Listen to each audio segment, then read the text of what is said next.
You have the floor, Senator Padilla.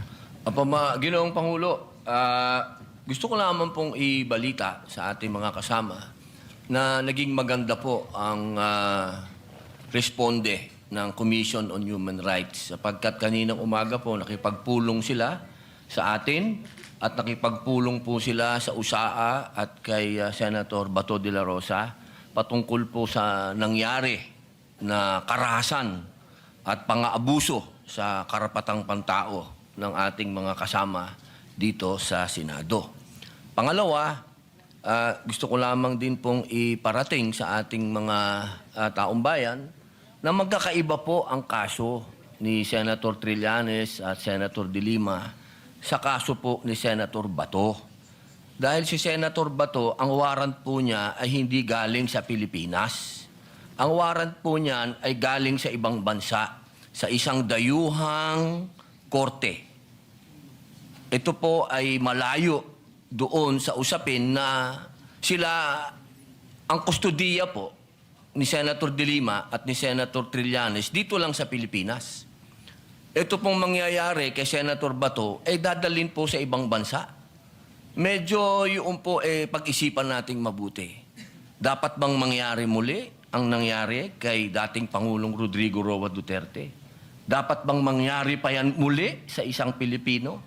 Yun lamang po, sana alam natin ang pagkakaiba ng warrant galing sa Pilipinas at warrant sa isang korte lang ng ibang bansa. Yun po, maraming salamat po. Point of order, Mr. President. Point of order, Mr. We were going to Point of recognize Senator Marcoleta, but this is a point of order, Yes. so we recognize Yes, Senator Mr. Pangilinan. President, my understanding is a committee this matter was already referred to the Committee on Rules. And any on all such manifestations should have been referred to the Committee on Rules. Senator Pangilinan, Senator Lacson gave several privileged speech, even if the matter was already referred to the committee report. I So, understand, Mr. as a matter President. of tradition, I understand, Mr. we President. allow that. Ginoong Pangulo, nilabas yung warrant of arrest kagabi lang, tapos na tayo dito. Yeah. I Yes, that's why understand. this... Na sinabi po na yung warrant of arrest ay tunay. I understand, Mr. President, and therefore I'm appealing that perhaps this matter should be tackled in the committee rather than in this in plenary so that we can address other concerns, Mr. President. The appeal- And the for the appeal- record, Paano natin pag-uusapan yung ibang... and for the record, Mr. President, I still have the floor.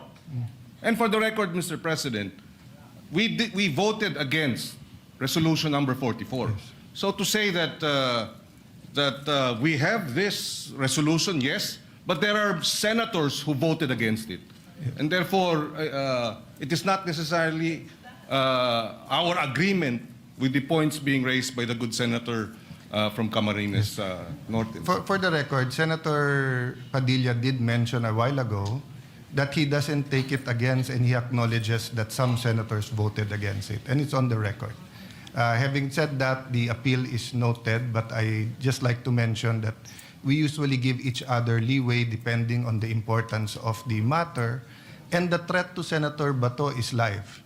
There's been no official communication that he is free until a Philippine court issues a warrant of arrest. No? So I ask the patience of each member, but acknowledge the statement and the interpretation, the proper interpretation of the rules by Senator Pangilinan.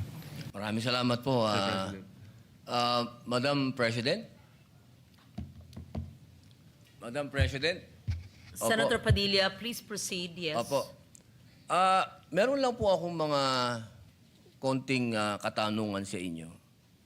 Sapagkat gusto ko po sanang ireklamo si Senator Pangilinan sa pagsigaw.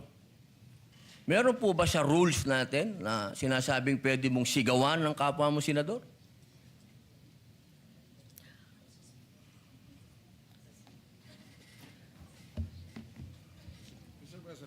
Narinig ko yung malakas na boses ni Senator Kiko Pangilinan.